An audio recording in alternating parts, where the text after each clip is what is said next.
कराने वाला वो है, करने वाले हम हैं। उनका जो पैशन है, जेन का अलग पैशन है। 18-20 साल के जो युवा हैं, जो कभी कभी फ्यूचर को लेकर काफ़ी कंफ्यूजन में रहते हैं। I am transforming your passion into the profession.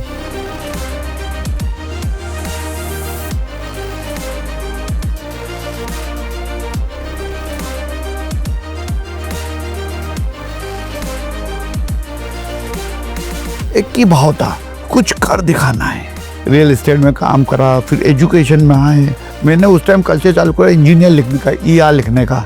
मतलब मैं भी ER लिखूंगा और खूब सारे ER बनाऊंगा। 2003 में पहले आई कंसीव द आइडिया कि मैं पहला इंजीनियरिंग कॉलेज खोलूंगा SIIT के फ्लैगशिप के साथ में। Hello everybody, welcome to the College Dunia podcast. Today we're in conversation with engineer Sanjeev Agarwal sir, the founder and MD of the Sage Group. Sanjeev Agarwal is not just a name limited to industry or education. It is synonymous with ideas, transformation and change. Whether it is real estate, education, healthcare, energy, infrastructure or social upliftment, the Sage Group is synonymous with all of these sectors. The Sage Group has a strong presence in Madhya Pradesh and on a national level where they're involved in multiple industry tie-ups and projects. उनका belief बिल्कुल clear है कि जब thinking बड़ी हो तो outcomes भी extraordinary होते हैं। वो सिर्फ एक सक्सेसफुल एंटरप्रेन्योर नहीं है, बट एक मेंटोर और ट्रांसफॉर्मेशन की एक जीवंत फोर्स है जो इंडिविजुअल्स को इंस्टीट्यूशंस में और इंस्टीट्यूशंस को लेगेसी में कन्वर्ट करते हैं। Let's welcome the chairman and the founder of the Sage group, engineer Sanjeev Agrawal. Hello sir, great to have a conversation with you. आपके साथ थैंक यू, आपने आपका कीमती समय हमें प्रोवाइड किया। ऋषभ, देखो क्या है, तुम हो जैन जी के साथ वाले, तो तुम्हारे साथ तो टाइम देना ही पड़ेगा, क्योंकि जैन जी को हिलाना है, तुमको हिलाना है, तुमको हिलाना है तो जैन जी हिलेगा। क्योंकि इस टाइम जो स्टूडेंट्स है, जो यूथ है, उनके अंदर एक अलग सोच हो गई है, तो हमें इस टाइप की बातें करना बहुत ज़रूरी है। करेक्ट। तो आज का हमारे जो युवा युवती हैं, हमें उनके लिए ही ये पॉडकास्ट शुरू किया है ताकि अपना फ्यूचर वो डिसाइड कर सके, वो अपने लिए खुद एक डिसीजन ले सके, जानकर कि ऐसी संस्थाएं जो एजुकेशन दे रही हैं, जो आगे उनको प्रेरित करेगी अपनी लाइफ जीने के लिए, वो उनके बारे में ज़्यादा अच्छे तरीके से जान सके। तो सर, आप एक बहुत बड़े एम्पायर को चलाते हैं। हर महान एम्पायर का एक डे ज़ीरो होता है। आई बिलीव आपकी जर्नी 1983 में एज एन इंजीनियर शुरू हुई थी। तो मैं काफ़ी प्रेरित हुआ ये जान के कि आप भी काफ़ी हम्बल बैकग्राउंड से हैं, and as 90% of our countries. तो मैं ये जानना चाहता हूँ कि आपकी जर्नी कैसी रही उस टाइम के श्री संजीव अग्रवाल सर, और आज की जो आपकी जर्नी है उसमें आपको क्या हर्डल्स आई और आपने किस विजन से ये जर्नी फॉलो किया? देखिए ऋषभ साहब, क्या होता है, कराने वाला वो है, करने वाले हम हैं। तो मेरा तो मानना है कि वो सिग्नल्स देता है, आपको सिग्नल्स पकड़ना है। 83 में मैंने अपनी इंजीनियरिंग शुरू करी थी। ब्रदर धीरे से छोटी ठेकेदारी शुरू कर लेते हैं, मैंने अपन करते हैं। मैं इंजीनियरिंग पढ़ाई भी करता था और ब्रदर के साथ ठेकेदारी भी करता था। पिताजी गवर्नमेंट सर्वेंट थे। एक ही भाव था, कुछ कर दिखाना है। ईश्वर ने हमें धरती पे भेजा कुछ कर दिखाने के लिए, तो बड़ा करना है। तो वही एक जुनून था, वही लेके चले गए। रियल एस्टेट में काम करा, फिर एजुकेशन में आए। आज आई फील प्राउड कि मेरे साथ 40,000 स्टूडेंट पढ़ रहे हैं, और मैं बहुत प्राउडली कहता हूँ, I am transforming your passion into the profession. कि मुझे करके दिखाना है उनको। उनका जो पैशन है, जेन का अलग पैशन है। किसी को परफॉर्मिंग आर्ट्स में, किसी को AI में अपना मार्केटिंग करना है, किसी को एग्रीकल्चर में अपना भविष्य बनाना है। सबको अपने अपने सोच है, पैशन है, परंतु उसको प्रोफेशन बनाना है। यही संजीव अग्रवाल का काम है, यही सेज का काम है। Correct sir. हाँ, आपके 2 कैंपस में काफ़ी टाइम से मतलब वॉक अराउंड भी कर रहे हैं लास्ट 2 दिन से, तो हमें डेफिनेटली देखने को मिला है कि एक ट्रांसफॉर्मेशनल जर्नी तो है ही, यू नो, वेदर वो इंफ्रास्ट्रक्चर हो, आपके स्टूडेंट इनिशिएटिव्स हो, तो ये काफ़ी मतलब इंटरेस्टिंग है। तो सर, मेरा जो अगला सवाल है आपके लिए, जैसे आपने कहा कि आपकी जर्नी 1983 में शुरू हुई थी, और 2003 तक आई थिंक आपका रियल एस्टेट का बिजनेस जो है वो काफ़ी एस्टैब्लिश हो गया था एंड यू वर ऑलरेडी मतलब एक सर्टेन लेवल पे आ गए थे। तो मैं ये जानना चाहता हूँ कि आपने SIRT जैसी शैक्षिक एजुकेशनल संस्थाने की शुरुआत की तो क्यों की, मतलब एजुकेशन के क्षेत्र में इतना बड़ा कमिटमेंट आपने क्यों दिया? आपका इसका इंस्पिरेशन क्या था? क्या वो स्टूडेंट्स थे एंड स्पेशली इंदौर और भोपाल जैसे शहरों में जहाँ पे मे बी एजुकेशनल हब्स थे but on a pan India level शायद वो उस स्तर पे नहीं थे? क्या था, देखो मैं बेसिकली इंजीनियर था। मैं MSCT उस टाइम कहते थे, अभी मैनिट कहते हैं, REC का अच्छा टॉपर स्टूडेंट रहा हूँ। पढ़ने का शौक था और कुछ कर दिखाने का शौक था। हम रियल एस्टेट में टॉप लेवल में भोपाल में MP में काम कर रहे थे, तब मुझे लगा कुछ और बड़ा करना चाहिए। और जो शिक्षा का माध्यम है, पढ़ाने का माध्यम है, और टेक्नोलॉजी अगर आप अपग्रेड कर लो तो फिर नथिंग लाइक दैट। मैंने उस टाइम कल से चालू करा इंजीनियर लिखने का, ER लिखने का। मतलब मैं भी ER लिखूंगा और खूब सारे ER बनाऊंगा। तो 2003 में पहले आई कंसीव द आइडिया कि मैं पहला इंजीनियरिंग कॉलेज खोलूंगा SIRT के फ्लैगशिप के साथ में। और आप विश्वास जानो, 240 स्टूडेंट फर्स्ट ईयर में आए। मैं हर स्टूडेंट को पर्सनल लेवल पे जानता था, हर एक को मेरे को पर्सनल नाम याद था, उसका पेशन याद था, वो क्या करना चाहता, उसको झंझोड़ता था। आज वो मेरे 240 बच्चे पूरे वर्ल्ड में धूम मचा रहे हैं, फर्स्ट बैच के बच्चे, क्योंकि उनको हिलाया है, उनको संवारा है, उनके अंदर वैल्यूज पैदा करी है और करने की कंटिन्यूस कोशिश कर रहा हूँ। मैंने जैसे बताया आज 40,000 स्टूडेंट है, तो मैं ये प्राउडली कहता हूँ कि मैं ठीक है, हो सकता है टेक्नोलॉजी में बहुत एक्सपर्ट नहीं हो, स्किल में एक्सपर्ट नहीं, परंतु इंसान बहुत अच्छे बनाता हूँ मैं उनको। करेक्ट। क्योंकि मैं उनको बताता हूँ, बेटा जो ईश्वर ने यहाँ भेजा है हमें, शिक्षा लेना हमारा काम है, तो उसको कैसे यूटिलाइज करना है वही है। और वो आप तभी कर पाओगे जब आप ईश्वर से जुड़ोगे, जब अपनी वैल्यू सिस्टम से काम करोगे, अपने माता पिता से दिए हुए संस्कारों को पे काम करोगे, देन यू कैन। तो I make a human, correct, और वैल्यूअल पर्सन क्रिएट करता हूँ मैं। सर तो जैसे आपने कहा कि आपकी जर्नी में मास एम्पावरमेंट ये हमेशा से एक थीम रहा है। तो कई स्टूडेंट्स जो हम आज देख रहे हैं वो फर्स्ट जनरेशन स्टूडेंट्स हैं, जिनकी फैमिली में वो शायद पहले बच्चे हैं जो कॉलेज प्रोफेशनल एजुकेशन ले रहे हैं, छोटे शहरों से आ रहे हैं, रूरल बैकग्राउंड से आ रहे हैं।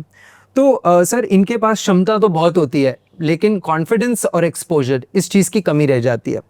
तो ऐसे स्टूडेंट्स के लिए आपका पर्सनल विजन क्या है? देखा बेटा, मैं तेरे को बता, सेज तो जाने इसलिए जाता है कि जो कुछ नहीं कर सकता वो सेज में आ जाए तो सब कुछ कर लेगा। दुनिया जीतने का कॉन्फिडेंस ही तो पैदा करना है क्या? हमारे अंदर ईश्वर ने बहुत शक्ति दी है।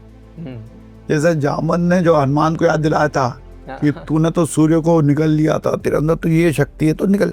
मैं भी वो याद दिलाता हूँ कि बेटा तुम्हारे अंदर तो बहुत शक्ति है, यू आर द बेस्ट। तुम्हें बहुत ईश्वर ने इस धरती पे कुछ कर दिखाने भेजा, अपने माँ बाप का नाम रोशन करने भेजा है, अपने देश का नाम रोशन करने भेजा है। नहीं, विदेश का इसलिए नहीं बोलूँगा कि बहुत सारे आउट ऑफ इंडिया के बहुत सारे स्टूडेंट्स आ रहे हैं तो उनका भी नाम रोशन करना, अपने देश का नाम रोशन करने भेजा है। तो वो एक कॉन्फिडेंस पैदा करता हूँ। मैं बोला मैं वैल्यू सिस्टम पे काम करवाता हूँ, उनको गीता के प्रवचन सुनवाता हूँ, मैं भी बोलता हूँ। ऐसा नहीं मैं गीता हिंदू धर्म की बात नहीं कर रहा हूँ, हाँ, मैं मोरल्स की बात कर रहा हूँ। करेक्ट। मैं उनको बताता हूँ बेटा कि तुम कर सकते हो, तुम्हारे अंदर ताकत है, बस तुम भूल जा रहे हो बार बार। तो एक क्रिएट करता हूँ और ऐसा माहौल क्रिएट कर दिया मैंने पूरे इन्वायरमेंट में। मेरे साथ जैसे 4,000 लोग काम कर रहे हैं सेज ग्रुप में, राइट, डायरेक्टली जो काम कर रहे हैं। तो पहले उनके अंदर कॉन्फिडेंस पैदा करा कि you are the best. Correct. तो तुम और जो स्टूडेंट को ट्रांसफॉर्म कर रहे हो, तो हैंड होल्डिंग करना पड़ेगा तुम्हें, उनको लेकर चलना पड़ेगा और उन पे विश्वास, उनको भी अपने ऊपर बनाना है और तुमको उन पे विश्वास करना है। विसा वर्सा जैसे होता है, पेरेंटिंग करना है। हाँ। हर स्टूडेंट को पेरेंटिंग करना है। मैंने हर स्टूडेंट के साथ एक यहाँ पर ट्यूटर गार्जियन बोल दो कि भैया घर में तो आपके माँ बाप, क्या आपके 2 बच्चे 3 बच्चे, मैंने बोला हर टीचर को 20 या 30 स्टूडेंट दे दिए, आप उसके माँ बाप हो। आपका फ्यूचर उन बच्चों से फ्यूचर है। अगर वो अच्छा करेंगे तो आपका स्कोप अच्छा है, आपकी सैलरी बढ़ेगी, आपको इंसेंटिव्स मिलेंगे, आपको वेटेज मिलेगा। तो वो अपने उन स्टूडेंट की जैसे पेरेंट केयर करता है वैसे केयर करते हैं। तो हमने पेरेंटिंग सिस्टम डेवलप करवा, हमारे हर बच्चों को होल्ड करवाए, साथ में उनकी मॉनिटरिंग बहुत स्ट्रॉन्ग करी हुई है रिपोर्टिंग सिस्टम्स बहुत इन्फ्लुएंस करी ताकि कॉन्फिडेंस आ जाए। स्टूडेंट के 3 ही सपने होते हैं, या तो बहुत अच्छा प्लेसमेंट चाहता है, या एंटरप्रेन्योर बनना चाहता है, या हायर स्टडीज लेना चाहता है। तो हम तीनों के अंदर पहले ही आते एक स्टूडेंट प्रोजेक्शन इंडेक्स SPA करते हैं, उनके अंदर क्या पैशन है वो हम देखते हैं। तो उसके लिए एग्जाम्स कराते हैं, काउंसलर को बैठाते हैं, ये तू देख ले तुझे इसमें से क्या चाहिए। तो हम फिर उस पर वर्क कराते हैं, भैया तुझे एंटरप्रेन्योर बनना है ना, हाँ। तो चल आ जा। कोई वन सिस्टम फिट्स ऑल नहीं है, बस। सबके लिए कुछ है। सबको अलग अलग, Correct. हर का मतलब चाबुक अलग है, हर एक की स्टाइल अलग है। हाँ। तो वही हम उसको पहले जान लेते हैं अंदर क्या सोच है, तेरे अंदर क्या पैशन है, और फिर उसको नर्चर करना शुरू करते हैं। तेरे को प्लेसमेंट चाहिए तो भैया कौन सा प्लेसमेंट चाहिए, तो कौन सी फील्ड का है, तो उस हिसाब से उसको डे 1 से उसकी इंटर्नशिप कराना शुरू करते हैं। Right. भैया तुझे आर्टिफिशियल इंटेलिजेंस में जाना है, या तुझे मैकेनिकल ऑटोमोबाइल कंपनी में जाना है, तो तेरी फर्स्ट ईयर से इंटर्नशिप वहीं चालू होगी। हाँ। वहाँ जा, सीख, रगड़ अपने आप को, और वही इंडस्ट्री से उसको कोलैबोरेट करते हैं। कोई अपना मुझे हमारे कैंपसेस है, यूनिवर्सिटीज़ को हर फील्ड के कैंपसेस से कनेक्ट करवा इंडस्ट्रीज से, तो वही इंडस्ट्रीज में उसको उसी टाइम से पिकअप चालू करते हैं, ताकि जब तू 4 साल इंजीनियर बन के निकलेगा तो तुझे ट्रेनिंग नहीं करनी, करेक्ट। तुझे स्टार्ट करना अपना है। तेरी इंटर्नशिप में ट्रेनिंग सब कुछ हो चुकी है, हाँ। तो उसके अंदर कॉन्फिडेंस पैदा कर देते हैं, क्योंकि अगर हमारे अंदर कॉन्फिडेंस है तो वी कैन अचीव एनीथिंग। और सेज का तो एक मंत्र है, सबसे पहले, सबसे शुद्ध, सबसे बड़ा हमारा सेज, तो तुझे करके दिखाना है, और सेज है तो मुमकिन है।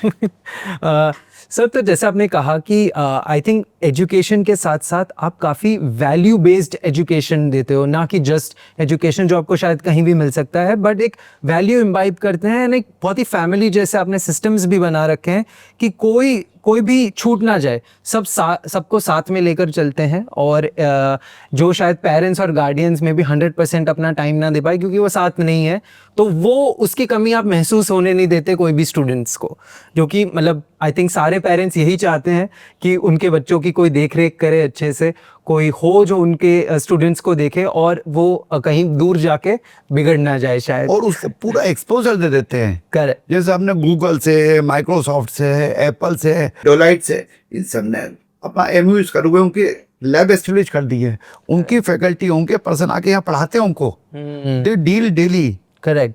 हमने जैसे सनस्टोन है, आई नर्चर है, और इमेजिन एक्सपी, ऐसे बहुत सारे इंडस्ट्री एक्सपर्ट्स हैं। टीम लीज वालों से भी हमने टाई अप करा है। ऐसे बहुत सारे जो इंडस्ट्रीज के एक्सपर्ट्स हैं, जो इंडस्ट्री से एसोसिएट करते हैं, उनको भी जोड़ लिया है। तो हमने कनेक्ट बहुत सारे करा हुआ है, पूरे वर्ल्ड की बहुत बड़ी इंडस्ट्रीज से MOUs करे हुए हैं, बड़ी बड़ी इंडस्ट्रीज से MOUs करे हुए। भैया भाई शेकन करना है, हमारा जो स्टूडेंट आया है उसने जो सपना देखा है उसको पूरा करना मेरा काम है। We do it, we must do it. Correct. तो सर, आप अक्सर कहते हैं कि सेज के साथ कई संभावनाएं खुल जाती हैं, सेज है तो मुमकिन है। आज के जो 18-20 साल के जो युवा हैं, जो कभी कभी फ्यूचर को लेकर काफ़ी कंफ्यूजन में रहते हैं, और आप उन्हें ज़िंदगी भर याद रखने के लिए सिर्फ एक बात अगर कहना चाहेंगे, तो वो आप क्या कहना चाहेंगे उनसे? मैं तो एक ही बात कहूँगा, शुद्ध भाव रखो, ईश्वर पे विश्वास रखो, कर्म करे जाओ। जिंदगी बहुत आसान है, आपको समझना पड़ेगी, जाननी पड़ेगी, मानना पड़ेगा। मैं वैल्यू सिस्टम से, जैसे आप संजीव अग्रवाल के इंस्टाग्राम पे, फेसबुक पे, यूट्यूब पे जाके देख लेना, मैंने बहुत सारे ट्रांसफॉर्मेशन के फॉर्मूले बताए, अपने आप को ट्रांसफॉर्म कैसे करोगे आप, क्योंकि आपके अंदर बस है तो ही, बस ट्रांसफॉर्म करना है, तो वो फार्मूले बताए, आपको समझना पड़ेगा कौन फार्मूला। 6 डे, जैसे कि आपकी लेटेस्ट 6 डे ट्रांसफॉर्मेशन कैंपेन था, कैंपेन चलाया। करेक्ट। कि आपको अंदर लीडरशिप उसको डेवलप करना है, आपके अंदर कम्युनिकेशन है उसको डेवलप करना है, आपको कंसिस्टेंसी विद द एटीट्यूड बना के रखना है, मतलब निरंतरता बनाए रखनी है। एटीट्यूड सीखने का एटीट्यूड, समर्पण का एटीट्यूड, अपनत्व का एटीट्यूड बनाना पड़ेगा। पेशेंट विद द पेशेंट लगना पड़ेगा, जुनून पैदा करना है तो धैर्य के साथ। तो बहुत सारी चीज़ें करना पड़ेगा। यू कैन डू एनीथिंग, बस मान लो, अपने 2 से लेकर 9 गुरु बना लो, उनसे बार बार सीखो, जा जाके गाइडेंस लो, कम्युनिकेशन पीछे मत हटो, मत अंदर जाके छिप के बैठ जाओ, मत बहुत ज़्यादा सोशल मीडिया पे जाओ। ठीक है, आपको जाना है, दुनिया को जानना है, परंतु उससे पहले अपने आप को जानना है, आपके अंदर क्या पोटेंशियल है, उसको कौन मदद करके बाहर निकालेगा। पर मैं आपको ये विश्वास दिला सकता हूँ, सेज ग्रुप आपकी मदद करेगा। विश्वास करके आप एक बार सेज ग्रुप के साथ एसोसिएट हो जाएं और अपने आप को बदलने की प्रक्रिया शुरू कर लें। आप कुछ बहुत बड़ा करने वाले हो, मेरा विश्वास जानिए। संजीव अग्रवाल आपको प्रॉमिस कर रहा है, you do the best in the city, in the state, in the country. All the best. Thank you so much, sir. That was our conversation with Sri Sanjeev Agarwal ji. Thank you so much, sir, for your time. It was great speaking with you. आपसे मिलकर भी बहुत खुशी हुई और आप जिस तरीके से सब लोगों से जुड़े हुए हैं उसको लेकर भी बहुत आनंद आया. Thank you so much. Thank you.